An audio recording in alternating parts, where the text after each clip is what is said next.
जय महाराष्ट्र. मी आज आपल्यासमोर 2-3 दिवसाच्या नंतर आज पहिली वेळ मी पोस्ट करत आहे. बऱ्याच दिवसापासून वेगवेगळ्या चर्चेला उधाण येत आहे. प्रथमतः तर मी तुम्हाला सगळ्याला सांगू इच्छितो की मी कोणावरही नाराज वगैरे होऊन गेलेलो नाहीये. उद्धव साहेबांवर तर मुळीच नाराज नाहीये. उद्धव साहेबांनी मला खूप प्रेम दिलं, त्याबद्दल दुमत नाहीये. आणि राऊत साहेब किंवा हे कोणती मोठी मंडळी जर कोणी बोलत असेल तर ते त्यांचा हक्क आहे. त्यांनी माझ्यावर खूप मोठं प्रेम केलेलं आहे, त्याच्यामुळे ते बोलतील. काही अडचणीचं नाही. माझ्या वडिलाप्रमाणे आहेत ते बोलले तर मला काही त्याच्यात वाईट वाटणार नाही. पण हे सगळं करत असताना 18 तारखेपर्यंत तरी आम्ही कोणीच कुठे गेलेलो नव्हतो. पण ज्या पद्धतीचं गैरविश्वास किंवा अतिरेक झाला बोलण्याचा, त्याच्यानंतर बऱ्याचशा मंडळीनं विचार केला की आता तिथं थांबून सुद्धा काही फार उपयोग होणार नाही. आणि खरं सांगायचं तर आपण सर्वांना माहिती आहे की खूप दिवसापासून आपण पाहतोय की सत्तेशिवाय कुठलेही कामं कार्यकर्त्याची होत नाहीये. त्यामुळं कदाचित या सगळ्या गोष्टीचा जे काही मी पाऊल उचललं त्याच्या मागचं एक मोठं कारण असू शकते की माझ्या मतदारसंघामध्ये विकास कामे करावं लागतील. लोकांनी खूप मोठ्या आशेनं मला निवडून दिलेलं आहे आणि मला त्यांची कामं करणं कर्मप्राप्त आहे.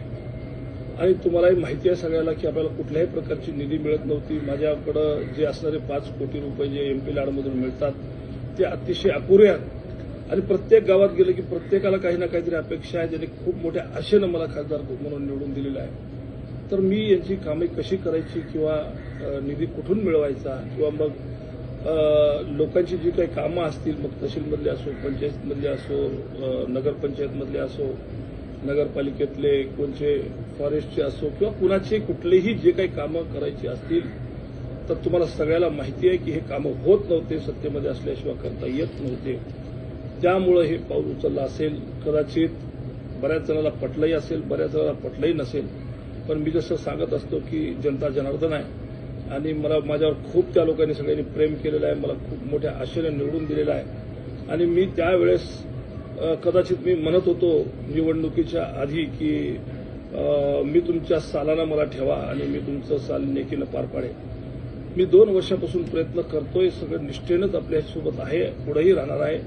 पण मला काम जर तुमचे जर करायचे असतील, जर निधी जर आणायचा असेल, आपल्याकडे विकास जर आणायचा असेल तर सत्तेत जाणं हे कर्मप्राप्त आहे. आणि त्यामुळं हे पाऊल मी उचललेलं आहे.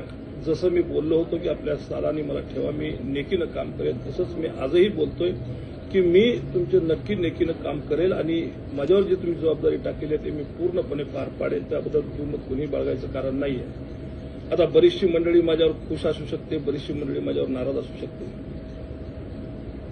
पण ज्यांना कळायला असेल की मी का गेलोय तर ते लक्षात घेतील. गेल्या जवळपास वडिलांनी राजकारण थांबवलं तसं 17 वर्षापासून तुम्ही मला ओळखता. मी तुमच्या सानिध्यात आहे. तुम्ही मला खूप मदत केली, खूप माझ्या पाठीशी खंबीरपणे उभा टाकलात आणि तुम्हालाही माझा स्वभाव माहीत आहे. मी कुणालाही सोडणारा माणूस नाही आहे. एकटा अर्धवट गोष्टीमध्ये मी कधी पडत नाही, अर्धवट गोष्टी कोणत्याच करत नाही. माझ्यासोबत जी मंडळी 17 वर्षापासून आहे ते आजही आहे. मला सोडून कोणी गेलेलं नाहीये. पण कामं होत नसल्यामुळे बरेचसे कार्यकर्ते नजीकच्या काळामध्ये पक्ष सोडून जाऊ लागले आणि कामं होत नसल्यामुळे माझाही म्हणजे पर्याय राहिला नव्हता माझ्याकडे. त्यामुळे मी हे निर्णय घेतला असेल तर काही जण नाराज असतील, काही जण खुश असतील. ठीक आहे, नाराज असले त्यांची मी नाराजी काढण्याचा नक्की प्रयत्न करेन. माझ्या कामातून, माझ्या कार्यातून, माझ्या विकास कामातून मी त्यांना मनवण्याचा प्रयत्न करेन, मी त्यांना रिझवण्याचा प्रयत्न करेन आणि माझ्या कार्यातून त्यांना मी नक्की एका दिवशी त्यांना चांगलं वाटेल आणि ते माझ्यावर खुश होतील असा मी प्रयत्न नक्की करेन. पण जर कोणी नाराज होतच असेल तर त्याला माझा पर्याय नाही. मी सगळ्यांना विनंती करणार आहे की माझ्यासोबत राहा. मला जशी पहिली साथ दिली तशी आताही साथ द्या आणि मी तुम्हाला कुठेही नाराज करणार नाही. मी सगळ्या गोष्टीचा विचार करून गेलो. मी कार्यकर्त्याचा विचार करून गेलो, मी पदाधिकाऱ्याचा विचार करून गेलो. मी सगळ्यांना समान न्याय देण्याचा प्रयत्न करीन. मी सगळ्याला सोबत घेऊन चालण्याचा प्रयत्न करेन. मी कार्यकर्त्याला उभारी देण्याचा प्रयत्न नक्की करेन. आपण जे माझ्यावर विश्वास ठेवला होता आजही विश्वास ठेवा. मी तुमच्या विश्वासाला तडा जाऊ देणार नाही. आणि मी काय दुसरं कुठं गेलेलो नाही आहे. शिवसेनेतून शिवसेनेतच गेलेला आहे. विचारधाराला कधीही बाजूला टाकलेलं नाहीये. विचारधारा सोडून मी कधी वागलेलो नाहीये आणि पुढेही कधी वागणार नाहीये. मी शिवसेनेतच आहे, शिवसेनेतच राहणार आहे. त्यात काही दुमत नाही. विचारधारा मी नाही सोडलेली आहे बांधवांनो, तसेच त्याची काही काळजी करू नका. पण काही मंडळी मी बघतोय की रागाच्या भारामध्ये काहीतरी असंविधानिक बोलतायत. माझी विनंती आहे आपल्याला, हात जोडून विनंती आहे आपल्याला, असंविधानिक नका बोलू. संविधानिक बोला. तुमचा राग करायचा व्यक्त व्हा, नक्की व्यक्त व्हा. मी जर कुठं चुकलो असेल तर माझ्यावर राग करणं तुमचा हक्क आहे, मला नक्की करा, पण असंविधानिक नाही. असंविधानिक बोलू नका, विनंती आहे आपल्याला. कारण कसं आहे की एकदा माणसाचे मन तुटल्याच्या नंतर पुन्हा जुटत नसतात आणि बोलणं हे थोडंसं म्हणजे बोलणं हे शस्त्रापेक्षाही मोठं असतं.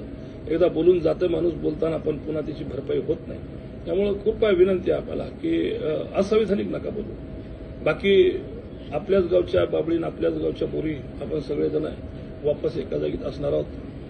सगळ्यालाच एकूण एकाच्या सोबत राहावं लागतं, काम करावं लागतं. आणि त्यातल्या त्यात मी आपल्याला सगळ्याला सांगितलेलं आहे की मी आपला ऋणी आहे. माझ्यासोबत जर कोणी यायचं नसेल तरी मी कोणाला आग्रह करणार नाहीये. नका येऊ, पण मी तुमच्यासोबत आहे. तुम्ही माझ्यासोबत जसं होतात तसं मीही तुमच्यासोबत आयुष्यभर राहीन. 3 वर्षासाठी नाही, मी आयुष्यभर तुमच्यासाठी राहीन. तुम्ही जरी मला काही माझ्यासोबत आले नसेल, मी तुमच्यासोबत नक्की राहीन. आणि त्याच्यासाठी काही कुठल्याही गोष्टीची शंका करण्याचं काही कारण नाही आहे. पण जसं जरी बोलणं आहे ते थोडंसं आपण टाळलं पाहिजे असं माझं मत आहे. बाकी कसं आहे की बरेच लोक वेगवेगळी भाषा करतायत. असं झालं तर तसं, तसं झालं तर तसं. राऊतसाहेब आमचे काल परवा म्हणले की झोडून काढू, हे करू, ते करू. तर ठीक आहे, मोठे माणसं आहेत, माझ्या वडिलाप्रमाणे आहेत, त्यांना काही बोललं तरी चालते, त्यांनी म्हणू द्या, हरकत नाही. पण कसं आहे, झोडायला तोडायला कोणीच कोणाच्याहून कमी नसते. या सगळ्या गोष्टीचा विचार करूनच माणूस सगळ्या गोष्टी करत असतो. कदाचित न कळत कोण ना कोणतरी म्हणजे हे यांचं ऐकून असं जर काही करायचा प्रयत्न जरी झाला तर एखाद्या वेळेस सावध नसताना एखादा गोष्ट होऊ शकते. पण त्याच्यानंतरचे परिणाम तुम्हाला माहीत असतील की काय होऊ शकतात. त्यामुळे आपल्याला एकदा सगळ्यांना विनंती करतो की असं कुठलाही असंविधानिक पद्धतीनं वागू नका. बरं नाही राहणार आहे ते. बाकी सगळ्या माझ्या मित्राला, सगळ्या माझ्या कार्यकर्त्याला विनंती आहे की माझ्यासोबत यावं. मी आपली काळजी घ्यायला तत्पर आहे. हमेशा तुमच्यासोबत होतो, हमेशा तुमच्यासोबत राहील. त्याबद्दल कुठल्याही दुमत कोणी बाळगायची गरज नाही. जय महाराष्ट्र.